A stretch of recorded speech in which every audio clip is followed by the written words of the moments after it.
Somber Teacup Chronicles presents Arcane Academia.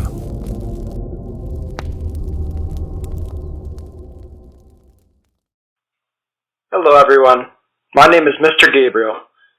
I'm sure you're all surprised to see a new face here, but I assure you that all classes will continue as normal. Your professor, Mr. VonCraft, is currently on leave from the academy for personal reasons. I will be helping the professor teach classes for a couple weeks. The university and Tar were very shocked that he would decide to leave so early into the year, but was granted this leave. When I asked him where he was going, he told me that he was going to be taking a trip out in the country.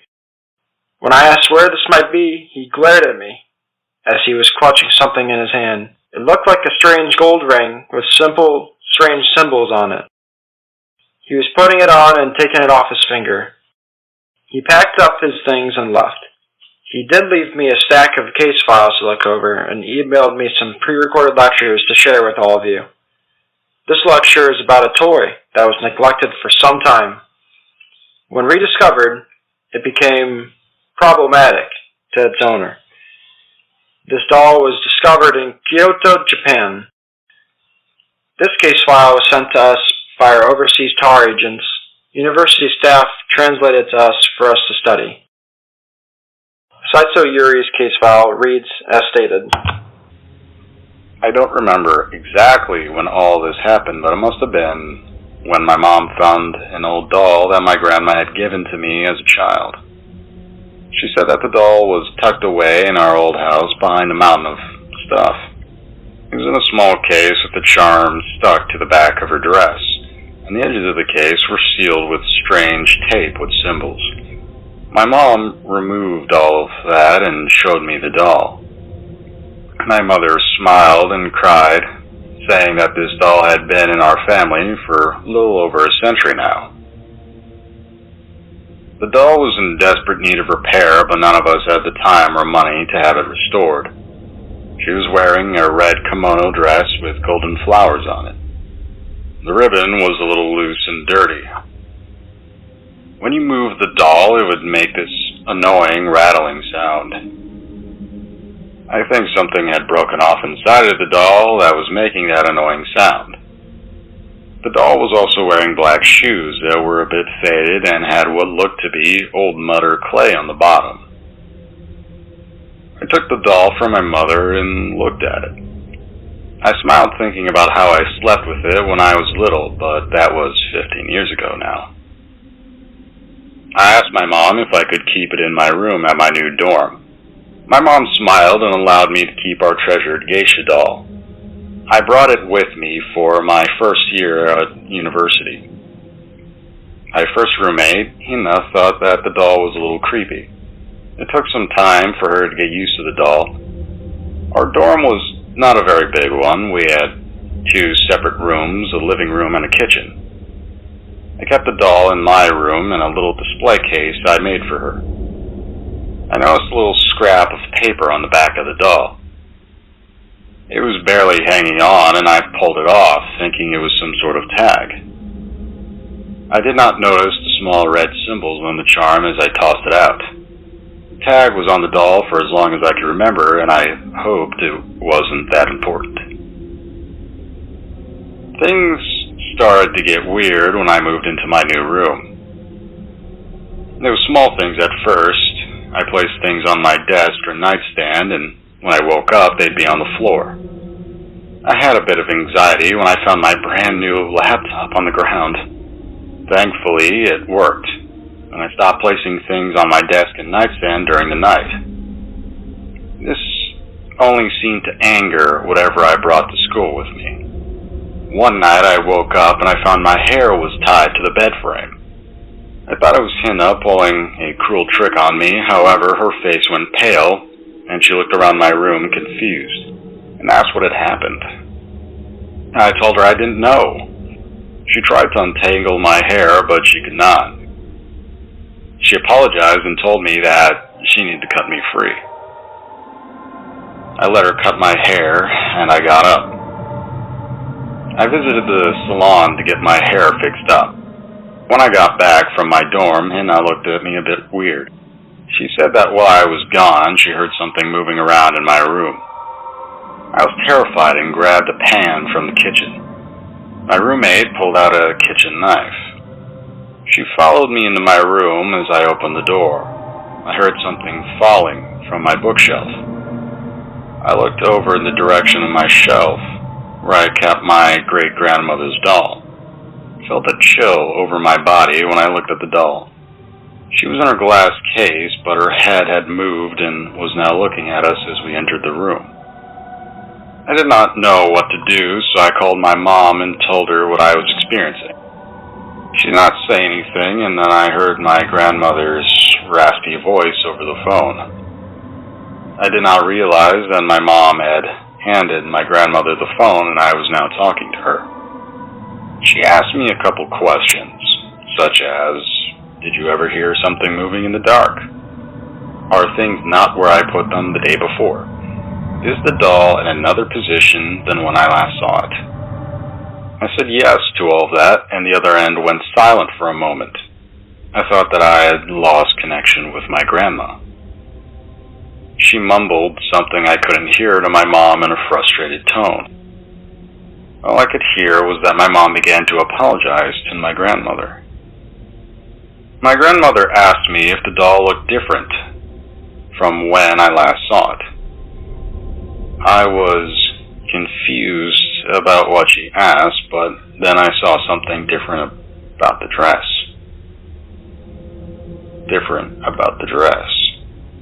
Some of the tears in the red fabric of the dress were gone. In their place were barely noticeable stitches of red thread. Some chipped parts of the doll have also been restored too. The cracks and broken parts of the porcelain had been somehow filled. I told my grandmother everything and reached inside of the glass display case and picked up the doll. The mud on the shoes and the annoying rattling on the doll were both gone. My grandmother nervously told me to find some salt and pour it around the case where I kept the doll. I asked her why, but the phone cut out. There was just static now. I placed the doll back inside of the case and closed it while I ran to the kitchen to look for some salt. I was checking the cabinets for it when I found broken remains of my bowls and shredded red fabric from one of my shirts. I continued to look around the house, but I couldn't find any salt. I shouted for Hina to help me to find some salt, and she joined in. I'm sure she was confused, but the tone of my voice made her know that this was a very serious situation. We searched the whole house and couldn't find a pinch of salt. I left the house with Hina to go to the store to pick some up. When we came back to our dorm, everything looked normal. The doll had not moved. I began to pour salt around the case and wait for something to happen. Nothing ever did. I felt a little safe about the salt circle around the doll. I drank some tea with Hina and tried to calm down. It was not easy, but I started to think clearly now. We began to talk about the doll and how it was able to move around and fix itself. The only thing that I could think of was that America had something called the rupture. Hina rejected my theory and said what we were dealing with resembled something from Japanese folklore, and things have been happening all around Japan. I thought about what she said for a moment, and then something clicked into my mind. I remember a sleepover I had with my friends when I was little. We told ghost stories to try and scare each other. There was a story told to me by one of my childhood friends about objects that could take on a life of their own after 100 years. These creatures were called Tsukuyomi. They were supposed to be tricksters, but the doll in the case seemed more malicious. The timing also did not seem to line up because the doll had never caused anything before, despite it being over 100 years old. I racked my brain to figure out why the doll was starting to act strange now. I called my mom and asked where she had found the doll. I put the phone on speaker so Hina can hear our conversation. My mom told me that she found the doll in a case with strange charms on the box of the doll. My mom told me that she found the doll in a case with strange charms on the box. She wanted to know what was going on. I just hung up and looked at my room. The lights in the dorm began to flicker and go out. I used my phone light in order to see. I walked over to my room door and opened it slowly. I could hear giggling coming from somewhere inside of the room. I walked over to my room and slowly opened my door. I could hear giggling coming from somewhere in the shadows. I tried to flicker the lights on, but nothing happened. I pointed my light at the case in my room and saw that the doll had vanished. There was a discarded broken pencil on the shelf. There was a discarded broken pencil on the shelf covered in salt. The doll must have used it to escape the salt circle. I felt something brush past my leg, and then I felt a sharp pain. I shouted and dropped to the floor. I saw the other half of the broken pencil sticking out of my leg. Blood began to pool onto the ground. I tried to crawl out of my room. Hina grabbed my hand, looking terrified. I saw the doll standing on my desk and picked up a pair of scissors out of my drawer and snapped it in half. The doll turned and smiled, tilted its head, and vanished in an instant. I got up and limped out of the room, hoping to escape the doll. I closed the door and tried to wait out the doll. I bandaged my leg as Hina helped keep pressure on it. The banging stopped and I heard something coming from the vents. The vent cover popped off and a shadow jumped out of the vent.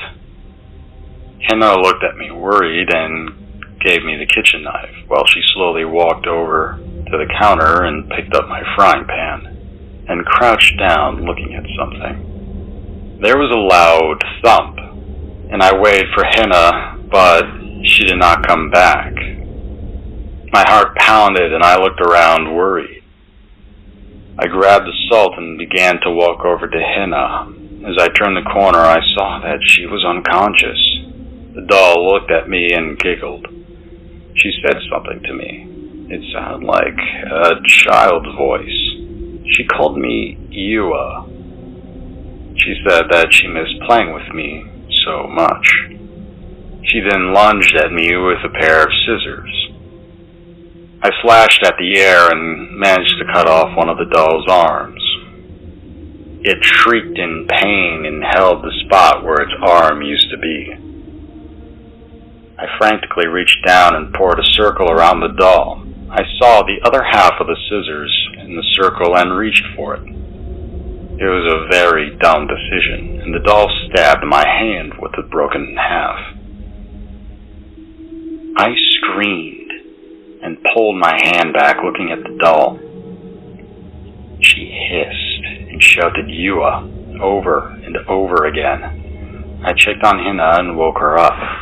Then she looked at me and got up, rubbing the back of her head.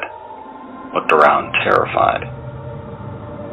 I said everything was going to be okay. She looked at my hand.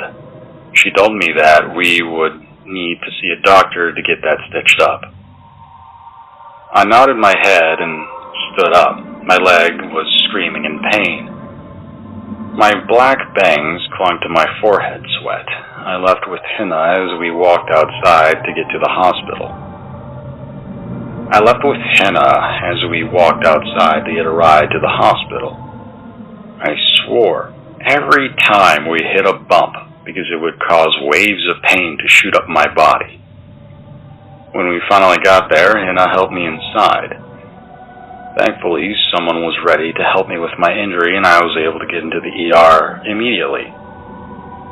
They gave me a lot of painkillers to numb my hand before they removed the scissors and began to stitch it up and put it into a cast. The doctor asked me what had caused my injury, and Hannah said that we had encountered an abnormality. I'm sure she meant well, but it did not make things easy. In fact, it made things a lot more complicated with my family, and soon word spread around the school. The dolls stayed in the circle for some time after we got back. We always made sure that the circle was undisturbed whenever we entered or left the dorm. My grandma finally was able to come up to see me and brought a lot of protection charms with her. The doll looked up at her happily when she saw my grandmother. She said, "Hello, Yua," before bowing in the small circle.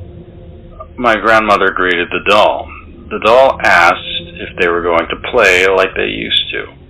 My grandmother nodded her head and said that they were going to play hide and seek. She asked the doll to close her eyes. The doll did as she was commanded, and the grandmother placed a charm on her head, and the doll went limp. She picked it up and put it into a case.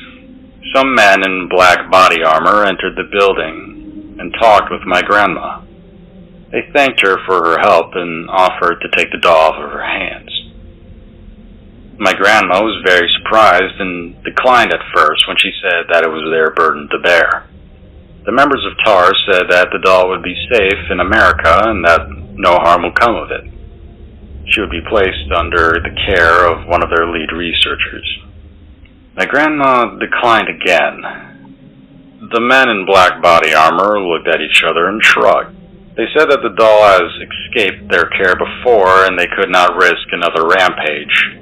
They offered to keep the doll under surveillance inside of the country, and my grandma reluctantly agreed to let the doll go. That was the last time I saw the geisha doll. Saito Yui's statement ends here. As I'm sure you could tell, Tsukuyomis are very interesting entities. This item must have gone through some mistreatment or abandonment, and began to lash out violently as a result. We have on several occasions talked to our research base about the doll that they have in containment. One day it killed the research staff that was observing it. I'm not sure how it got out, but we are led to believe that it was a joint escape with another one of our subjects we have been researching. Both entities have disappeared, and we have not yet been able to find them. We don't know how they communicate with each other. Their cells were in very different areas of the facility. They never had any prior contact with each other before the breakout. Based on the records that we have received overseas, we are led to believe that the entity that helped with the breakout was an Oni. I wonder if that's why the professor left. People have come up with all sorts of theories because he stole